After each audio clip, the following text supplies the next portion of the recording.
कर्म कारक, विभक्ति द्वितीया विभक्ति। अब देखिए दोस्तों, कल हमने कर्तुरीप्सित तमम कर्मः प्रथम सूत्र पढ़ा था। द्वितीय सूत्र कर्मणि द्वितीया। अब आज यह तीसरा सूत्र देखिए।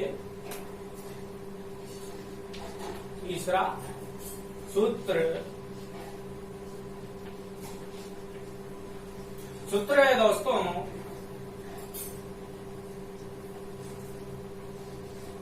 अधि सिंग स्था साम कर्म। सूत्र है दोस्तों अधि सिंग स्था साम कर्म।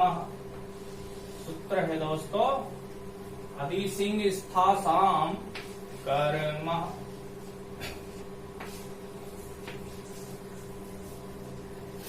अब देखिए दोस्तों, ये सूत्र, इस सूत्र का हम पदच्छेद करते हैं। अधि, ये अधि उपसर्ग है दोस्तों, तो ये अधि उपसर्ग और अब देखिए दोस्तों, इसमें धातुएं हैं। ये सूत्र धातुएं बता रहा है। सिंग धातु, ये सिंग धातु, ठीक है। ये सिंग धातु का अर्थ होता है सोना। सोना,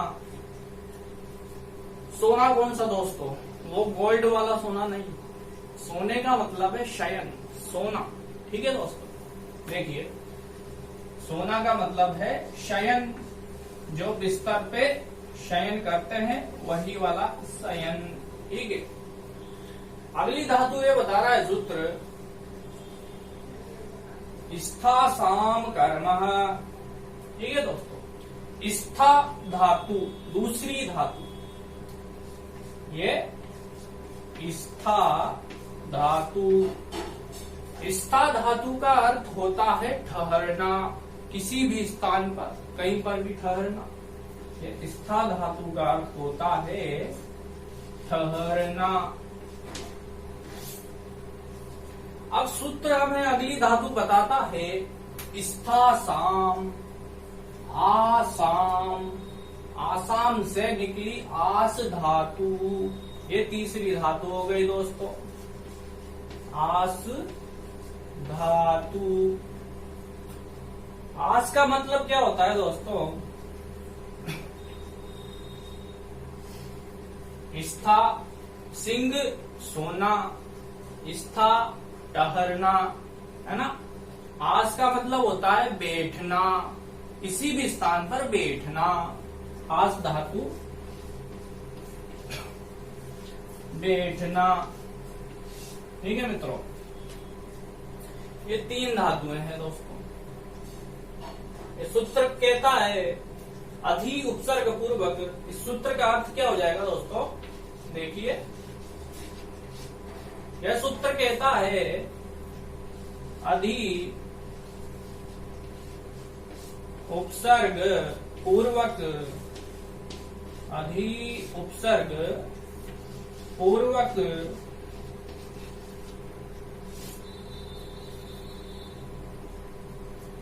अधि उपसर्ग पूर्वक शिंग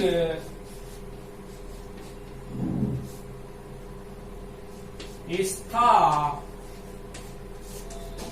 और आस धातुओं की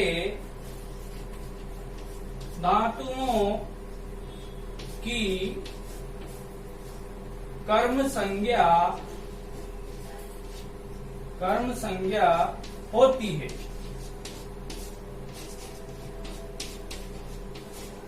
कर्म संज्ञा होती है। यह हमारे सूत्र का अर्थ हो गया।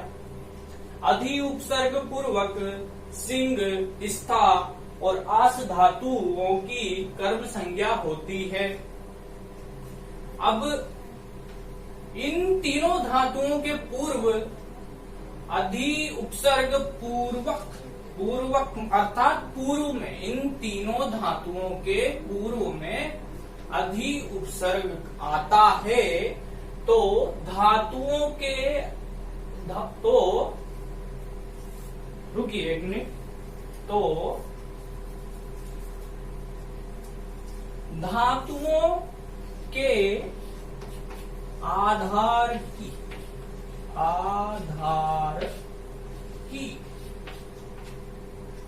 तो धातुओं के आधार की कर्म संज्ञा होती है। कर्म संज्ञा किसकी होती है? आधार की। ये आधार। दोस्तों, आप सभी अपनी कॉपी में नोट्स बनाते चले, वीडियो को पॉज करते चले और इन नोट्स को अपनी कॉपी में लिख लें। कॉपी और पेन साथ में रखें। दोस्तों, आगे देखते हैं। अधि उपसर्ग पूर्व में रहने पर सिंग, स्था और आस धातुओं के आधार की कर्म संज्ञा होती है। अब पहले ये जान लेते हैं कि आधार किसे कहते हैं, तभी तो आधार की कर्म संज्ञा करेंगे। अब देखिए दोस्तों,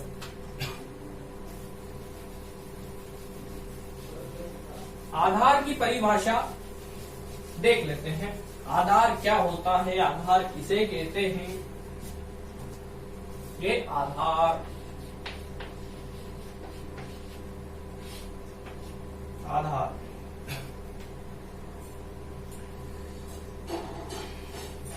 जैसे कि राम भूमि पर शयन करता है तो राम करता हुआ और शयन करना हुई उसकी क्रिया। बच क्या गया वाक्य में? भूमि। भूमि क्या हुई? उसका आधार हुई, क्योंकि राम भूमि पर सोता है। ठीक है, तो भूमि उसका आधार हुई। भूमि पर वो सो रहा है, भूमि उसका आधार हुई। ठीक है। राम विद्यालय में पढ़ता है। राम करता हुआ, पढ़ना उसकी क्रिया हुई, और विद्यालय में पढ़ता है तो विद्यालय उसका आधार हुआ। ठीक है दोस्तों। राम पढ़ता है, राम सोता है। इस प्रकार से राम सोता है। अब इसमें आधार नहीं है, इसमें करता है राम और सोना है क्रिया। बस राम भूमि पर सोता है, अब राम करता, सोना क्रिया और भूमि आधार हो गई। दोस्तों, इस प्रकार से किसी भी वाक्य में आप आधार को पहचान सकते हैं। यह आधार की परिभाषा हुई। दोस्तों, आपने जान लिया आधार क्या होता है। अब एक उदाहरण देख लीजिए दोस्तों, उसके अनुसार हम आधार को समझेंगे। उदाहरण है,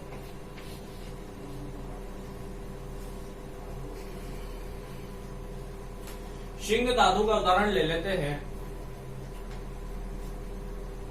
सिंह मतलब सिंह धातु अर्थात सोना। ठीक है। तो हरि वैकुंठ में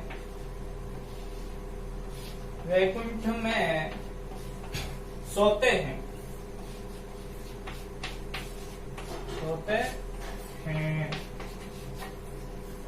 अब हरि हमारा क्या हुआ? कर्ता। कर्ता में कौन सी विभक्ति आएगी? प्रथमा। तो ये कर्ता में प्रथमा हरि। अब हरि क्या कर रहे हैं? सो रहे हैं, सोते हैं। तो सिंह धातु का अर्थ होता है सोना। इसके रूप कैसे चलेंगे दोस्तों? सेते। सोते हैं क्रिया हुई और सेते संस्कृत में हमने लिख दिया। इस प्रकार से रूप चलते हैं। सेते एक वचन रूप है क्रिया का। अब वैकुंठ में सोते हैं। हमने अभी आपको बताया था कि हरि क्रिया है, हरि करता है, सोते हैं क्रिया है, तो आधार क्या हुआ? वैकुंठ में। क्योंकि वैकुंठ में सोते हैं इसलिए आधार वैकुंठ हुआ। और हमारा सूत्र क्या कहता है कि आधार की कर्म संज्ञा होती है और कर्म संज्ञा होकर के आधार में द्वितीय विभक्ति होती है और इस प्रकार से कर्म कारक होता है। समझ में आया दोस्तों। अब वैकुंठ, ये वैकुंठम इस प्रकार से द्वितीय विभक्ति हो गई इसमें, और ये आधार है और इसकी कर्म संज्ञा हो गई। इस प्रकार से आपने बहुत ही अच्छे से समझ लिया है दोस्तों इसको। अब देखिए आप, अब क्या होता है दोस्तों, अगर सुनिए दोस्तों, एक बात जो है वो रह गई दोस्तों, अधि अधि अधिशेते, अधि उपसर्ग पूर्वक, अधि उपसर्ग पूर्वक, अधि भूल गया था दोस्तों, अधि आना जरूरी है। अब यहाँ पर अधि उपसर्ग पूर्वक सिंह धातु के योग में कर्म संज्ञा होकर के द्वितीय विभक्ति हुई। अधि उपसर्ग आना ही चाहिए। अब दोस्तों उसको भी देख लेते हैं। अगर यहाँ पर हम अधि नहीं लगाते हैं तो क्या होता है, अधि यहाँ पर हमने अधि नहीं लगाया। अब जो है शेते सिंह धातु से आधार की कर्म संज्ञा न होकर के अधिकरण संज्ञा हो जाएगी और अधिकरण में सप्तमी विभक्ति होती है, आपको ज्ञात है। अधिकरण सप्तमी, अधिकरण में सप्तमी विभक्ति होती है। तो अब इस वैकुंठ की अधिकरण संज्ञा होकर के सप्तमी विभक्ति हो गई, तो यहाँ पर वैकुंठ है हो जाएगा। परीक्षा में इसी प्रकार से सिंह धातु को देगा वो, और हमें ज्ञात है कि सिंह धातु में कर्म संज्ञा होती है ना। अब ये उदाहरण देगा वो, वैकुंठ है, ठीक है। अब यहाँ पर वो अधि भी लगा देगा, ठीक है, और ये भी दे देगा और वैकुंठ भी देगा, वैकुंठम भी देगा, ठीक है दोस्तों। तो हमें ये याद रखना है कि अगर अधि उपसर्ग आगे लगता है तो वैकुंठम कर्म संज्ञा होगी, और अधि उपसर्ग आगे नहीं लगता है, केवल सिंह धातु ही है, तब इसकी अधिकरण संज्ञा होगी, तब सप्तमी विभक्ति का प्रयोग होगा। तो ये अधि आगे आना ही चाहिए, तभी कर्म संज्ञा होगी, वरना इसकी अधिकरण संज्ञा होकर के सप्तमी विभक्ति हो जाएगी। ये अंतर याद रखने योग्य बात है, यही बात इसमें याद रखने के योग्य है। ये सब इतना इसलिए समझाया है क्योंकि हम और उदाहरण देखते हैं। अब आपको बात पूरी तरह से स्पष्ट हो चुकी है।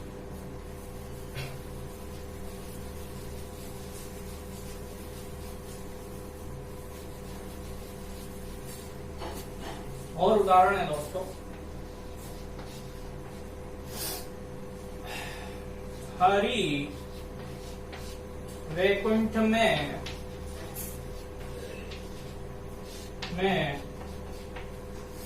ठहरते हैं, तो पिछले उदाहरण में देखा था, ठीक उसी प्रकार से बन जाएगा। कर्ता कारक प्रथमा विभक्ति एक वचन हरि वैकुंठम, वैकुंठ है, वैकुंठ में ठहरते हैं, इसका धातु ठहरना कर्म संज्ञा हो जाएगी वैकुंठ की, तो वैकुंठम ये बन गया कर्म संज्ञा द्वितीय विभक्ति कर्म कारक। ठहरते हैं इसका धातु है, इसका धातु के रूप कैसे चलते हैं दोस्तों, तिष्ठति, तिष्ठतः, तिष्ठन्ति, इस प्रकार से। तो ये तिष्ठति ये हो गया। यहाँ पर अधि आएगा दोस्तों, ये अधितिष्ठति दोस्तों,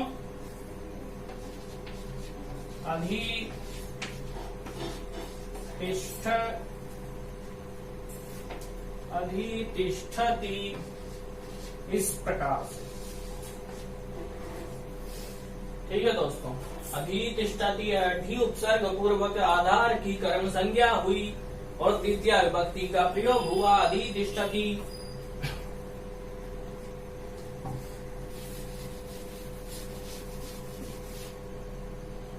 अब देखिए दूसरा उदाहरण, हरि।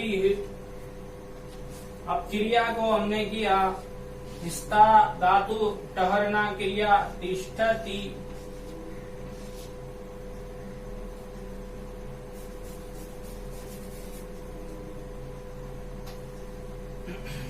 तिष्ठति। अब क्या होगा, अधि उपसर्ग नहीं है अब आगे, तो इसकी आधार की अधिकरण संज्ञा होगी और सप्तमी विभक्ति का प्रयोग होगा। तो वैकुंठे, ये वैकुंठे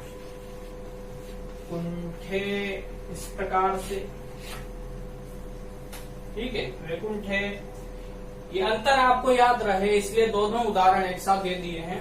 अब इधर आप आगे लिख लीजिए या पीछे लिख लीजिए कोष्टक में कि ये जो है यहाँ पर क्या हो रही है, अधि तिष्ठति कर्म संज्ञा, कर्म संज्ञा।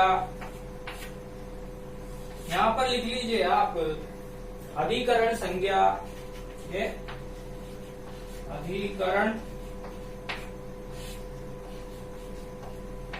संज्ञा। इस प्रकार से दोस्तों आप समझ गए होंगे। कर्म संज्ञा अधि तिष्ठति अधि उपसर्ग पूर्वक, अधिकरण संज्ञा केवल तिष्ठति धातु, तिष्ठा धातु तिष्ठति केवल जो है अधिकरण संज्ञा। ये दोनों का अंतर याद रखना दोस्तों। इनमें से दोनों को उदाहरणों को देके कुछ भी पूछ सकता है एग्जामिनर। ठीक है दोस्तों, ये जो है हमारा अधि सिंह स्तासांग कर्म सूत्र जो है संपूर्ण हुआ दोस्तों। अब आस धातु, इसका भी एक उदाहरण देख ही लीजिए।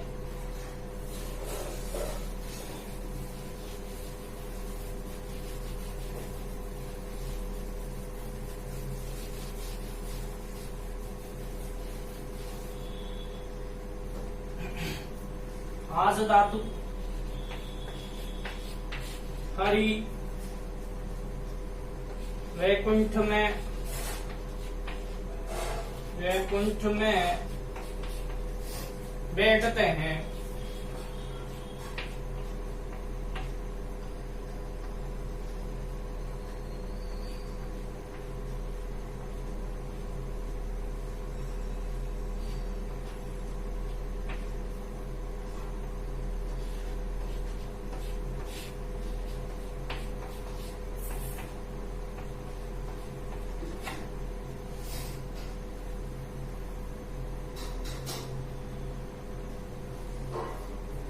अब देखिए दोस्तों, हरि वैकुंठ में बैठते हैं, तो हरि इस अधि उपसर्ग पूर्वक आस धातु के योग में आधार की कर्म संज्ञा हो जाएगी, वही द्वितीय विभक्ति। वैकुंठम इस प्रकार से, और अधि उपसर्ग आस धातु में जुड़ेगा तो अध्यास्ते, अध्यास्ते इस प्रकार से वाक्य हो जाएगा। अधि उपसर्ग आ गया, अधि उपसर्ग के योग में आधार की कर्म संज्ञा हुई, द्वितीय विभक्ति का प्रयोग हुआ। दूसरा उदाहरण, हरि वैकुंठ में बैठते हैं, इसी को देख लेते हैं। अब ये हरि,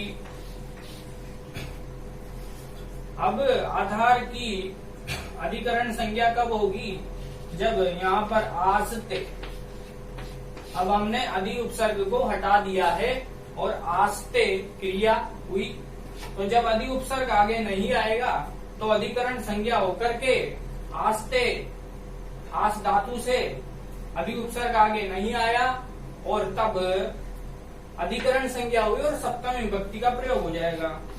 वैकुंठे इस प्रकार से, वैकुंठे ये अध्यास्ते अधि उपसर्ग पूर्वक इसकी हुई है कर्म संज्ञा और आस्ते अधि उपसर्ग नहीं लगाया, यहाँ पर हुई है अधिकरण संज्ञा, ये अधिकरण संज्ञा, इसे ध्यान रखना है दोस्तों। ठीक है, ये हमारा सूत्र पूरी तरह से स्पष्ट हुआ और कंप्लीट हुआ। आगे चलते हैं दोस्तों, देख लीजिए, स्क्रीनशॉट जरूर ले लिया कीजिए दोस्तों पॉज करके वीडियो, ताकि आपको नोट्स बनाने में कोई भी तकलीफ ना हो।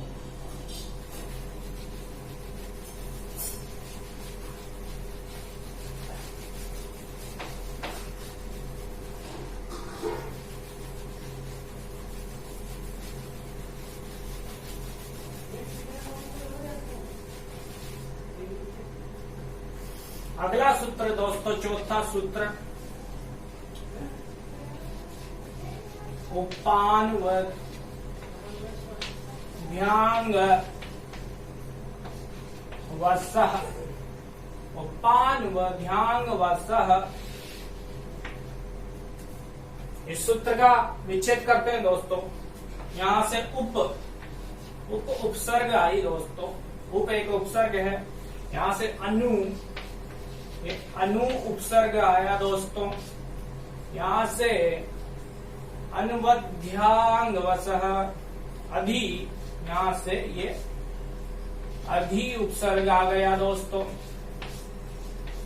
और ये यांग आंग उपसर्ग है दोस्तों, आंग ये उपसर्ग आ गया दोस्तों।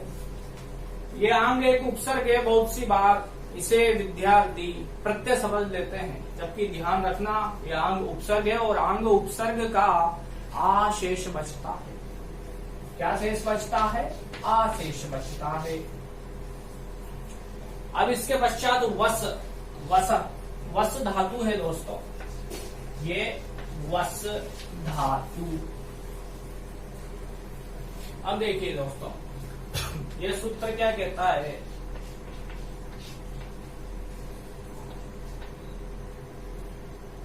वस धातु के पूर्व में उप, अनु, अधि और आंग उपसर्ग होने पर आधार की कर्म संज्ञा होती है। अभी हमने पढ़ा है कर्म संज्ञा क्या होती है। अब उदाहरण से समझ लीजिए दोस्तों इस सूत्र को। ये उदाहरण, हरि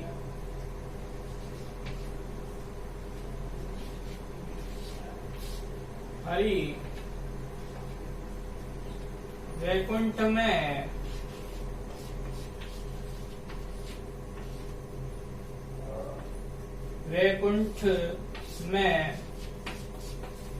रहते हैं।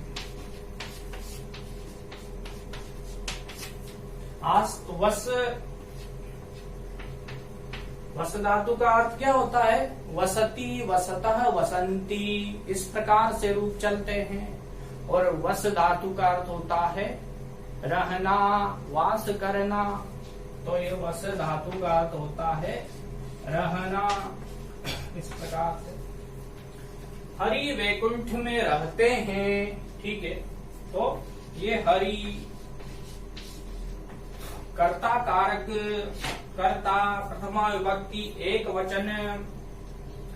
अब वस धातु के पूर्व उप, अनु, अधि, आंग उपसर्ग होने पर आधार की कर्म संज्ञा होती है, और कर्म संज्ञा होकर के द्वितीय विभक्ति होती है। तो यहाँ पर क्या आ जाएगा? हरि वैकुंठ में रहते हैं, हरि वैकुंठम, इस प्रकार से रहते हैं। इन सभी का अर्थ रहना ही होता है। ये सब, अब देखिए दोस्तों कैसे, उप वसती, अनु वसती और अधि वसती, ये अधि वसती और आंग धातु का आंग उपसर्ग का आ शेष बचता है तो आ वसती, ये आ वसती। ठीक है दोस्तों, 4 उदाहरण लिखने की जगह एक ही उदाहरण में सारे आ चुके हैं दोस्तों, और इस प्रकार से पूरी तरह से स्पष्ट हो चुका है दोस्तों। ठीक है, आपको पहले समझाई दिया है, आधार की कर्म संख्या हो गई है, उपवसती उपसर्ग आ गया आगे, अनु आ गया उपसर्ग आगे, अधि आ गया, आ उपसर्ग आ गया आगे, आंग उपसर्ग, आ शेष बचा। वसती के पूर्व उप अनु अधि आ उपसर्ग होने पर आधार की कर्म संज्ञा हुई और कर्म संज्ञा होकर के द्वितीय विभक्ति का प्रयोग हो गया दोस्तों। इस प्रकार से हमने आज ये 2 सूत्र पढ़े हैं दोस्तों, और ये दोनों सूत्र आज पूरे हो चुके हैं दोस्तों। ठीक है दोस्तों, 4 सूत्र अब तक हो चुके हैं कर्म कारक के। अभी और सूत्र बाकी है दोस्तों, उन्हें हम अगली कक्षा में पढ़ेंगे दोस्तों। अगर आपको हमारे पढ़ाए हुए क्लास से पसंद आती है तो लाइक कीजिए और चैनल को सब्सक्राइब कर दीजिए।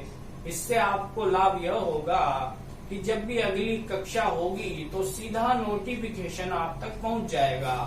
ठीक है दोस्तों, तो आपको क्लास देखने में कोई परेशानी नहीं होगी दोस्तों। ठीक है, तो इस प्रकार से अभी कर्म कारक और आगे पढ़ना है हमें। आज के लिए इतना ही दोस्तों। ठीक है दोस्तों, नमस्कार, मिलते हैं अगली कक्षा में। धन्यवाद।